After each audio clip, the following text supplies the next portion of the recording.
পৃথিবীর কিছু জায়গা আজও এমন রয়েছে যেখানে আধুনিক সভ্যতার আলো পুরোপুরি পৌঁছায়নি। স্যাটেলাইট, ইন্টারনেট আর প্রযুক্তির যুগেও এই পৃথিবীর গভীরে লুকিয়ে আছে এমন কিছু রহস্য যা শুনলে অনেকেই বিশ্বাস করতে চাইবে না। ইন্দোনেশিয়ার পপুয়া অঞ্চলের ঘন জঙ্গল ঠিক তেমনই একটি রহস্যময় জায়গা। এই জঙ্গলের গভীরে বাস করে এমন কিছু প্রজাতি যাদের সম্পর্কে বছরের পর বছর ধরে একটি ভয়ঙ্কর গুজব ছড়িয়ে রয়েছে।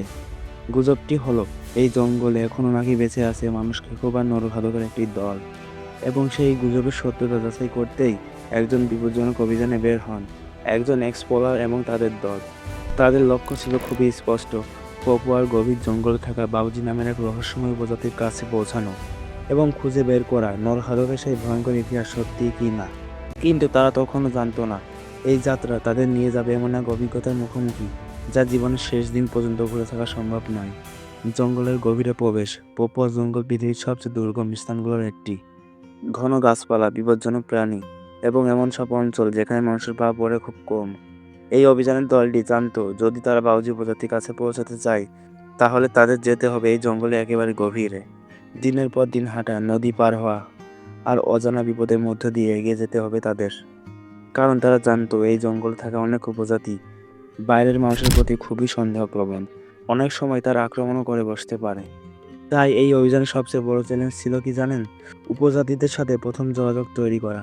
প্রথম মুখোমুখি অবশেষে একদিন জঙ্গলের গভীরে তারা দেখতে পায় একজন সচেষ্ট উপজাতিকে।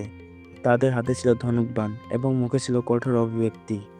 এমন মুহূর্তে ভুল কোনো পদক্ষেপ ভয়ঙ্কর পরিণতি ডেকে আনতে পারে। তাই দলটি খুবই সতর্কভাবে এগিয়ে যায়। তারা জানতো, এই ধরনের উপজাতিদের সাথে যোগাযোগ করতে হলে একটি পুরনো কৌশল ব্যবহার করতে হবে। সেটি হলো উপহার। তারা তাদের সামনে রাখে লবণ এবং তামাক। পাপুয়ার অনেক উপজাতির কাছে এই দুটি জিনিস অত্যন্ত মূল্যবান।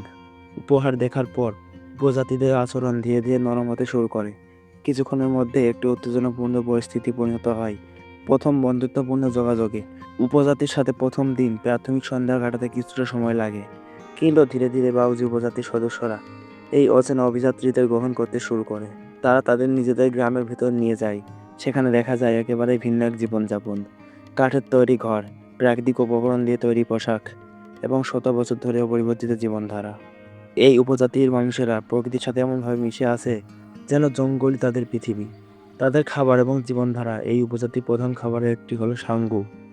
সাঙ্গু তৈরি করা হয় এক ধরনের গাছের ভিতরের অংশ থেকে। গাছ কেটে তার ভিতরে স্টার্ট বের করে তারপর সেটিকে রান্না করে খাওয়া হয়।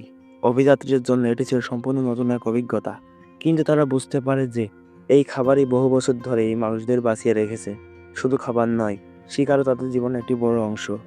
তারা জঙ্গলে গিয়ে বন্য প্রাণী শিকার করে এবং সেটি তাদের প্রোটিনের প্রধান উৎস। অভিযানের দলটি তাদের সাথে শিকারের অংশ নেয় এবং খুব কাছ থেকে দেখে কীভাবে শত শত বছর পুরনো কৌশল ব্যবহার করে এই মানুষগুলো শিকার করে থাকে। সাংস্কৃতিক আদান প্রদান। কিছুদিন একসাথে থাকার পর দুই ভিন্ন পৃথিবীর মানুষের মধ্যে এক ধরনের বিশ্বাস তৈরি হতে শুরু করে। এই বিশ্বাসকে আরও শক্ত করতে দলটি একজন সদস্য নিজের ব্যাগ থেকে বের করেন কিছু অদ্ভুত জিনিস: ডেন্টাল ফলস, লিস্টারিন এবং ওরিও কুকিজ। উপজাতি মানুষের কাছে এই জিনিসগুলো ছিল সম্পূর্ণ নতুন। তারা কৌতূহল নিয়ে এই জিনিসগুলো পরীক্ষা করতে থাকে, বিশেষ করে ওরিও কুকিজ। তাদের কাছে ছিল একেবারে অচেনা স্বাদ। এই ছোট ছোট মুহূর্তগুলো দুটি ভিন্ন সংস্কৃতির মানুষের মধ্যে একটি অদ্ভুত সংযোগ তৈরি করে। একদিকে আধুনিক পৃথিবী আর অন্যদিকে হাজার হাজার বছরের পুরনো জীবনধারা। ভয়ঙ্কর গুজব। কিন্তু এই অভিযানের আসল উদ্দেশ্য ছিল একটি প্রশ্নের উত্তর খুঁজে বের করা।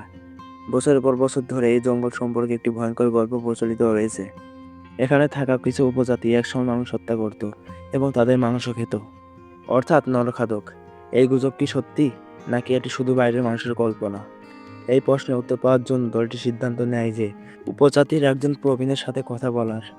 এই প্রবীণ মানুষটি নাকি এই অঞ্চলের অতীত সম্পর্কে সবচেয়ে বেশি জানেন। সেই গুরুত্বপূর্ণ সাক্ষাৎকার। অবশেষে একদিন তারা বসে পড়ে সেই প্রবীণ ব্যক্তির সামনে। ক্যামেরা চালু হয়, প্রশ্ন করা হয়, এই জঙ্গলে কি সত্যি মানুষ হত্যা করা হতো? প্রবীণ ব্যক্তি কিছুক্ষণ নীরব থাকেন, তারপর ধীরে ধীরে তিনি বলতে শুরু করেন। তিনি স্বীকার করেন, অতীতে উপজাতিদের মধ্যে সহিংসতা ছিল, যুদ্ধ হতো এবং অনেক সময় মানুষ মারা যেত। কিন্তু যখন প্রশ্ন করা হয় মানুষের মাংস খাওয়ার ব্যাপারে, তখন তিনি তা অস্বীকার করেন। তার মতে এই কাজটি তাদের উপজাতি করে না।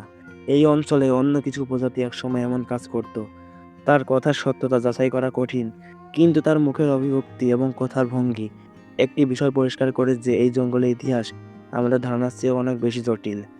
অভিযানে আবেগঘন মুহূর্ত। এই পুরো যাত্রায় শুধু একটি অনুসন্ধান ছিল না, এটি ছিল দুটি ভিন্ন পৃথিবীর মানুষের মধ্যে একটি অদ্ভুত সাক্ষাৎ। একদিকে আধুনিক সভ্যতা যেখানে প্রযুক্তি আমাদের জীবন নিয়ন্ত্রণ করে, আর অন্যদিকে একটি পৃথিবী যেখানে মানুষ এখনও প্রকৃতির নিয়মে বেঁচে থাকে। এই কয়েকদিনের অভিজ্ঞতা অভিযানের সদস্যদের মনে গভীর ছাপ ফেলে, কারণ তারা বুঝতে পারে যে এই পৃথিবী এখন রহস্যে ভরা। পাপুয়ার এই জঙ্গল আজও পৃথিবীর সবচেয়ে রহস্যময় অঞ্চলগুলোর একটি। এখানে থাকে অনেক উপজাতি এখনও বাইরের পৃথিবী থেকে বিচ্ছিন্ন। তাদের ইতিহাস, তাদের সংস্কৃতি এবং তাদের জীবনধারা সব কিছুই এখনও অজানা রহস্যে ভরা। নরখাদকের গল্প পুরোপুরি সত্যি কি না তা হয়তো কখনো নিশ্চিতভাবে জানা যাবে না, কিন্তু একটি বিষয় নিশ্চিত যে এই পৃথিবীর গভীরে এখনও এমন অনেক গল্প লুকিয়ে আছে যা আমরা কল্পনাও করতে পারি না। আর সেই রহস্যগুলোই আমাদের বারবার টেনে নিয়ে যায় অজানা জঙ্গলে ও অন্ধকারের দিকে।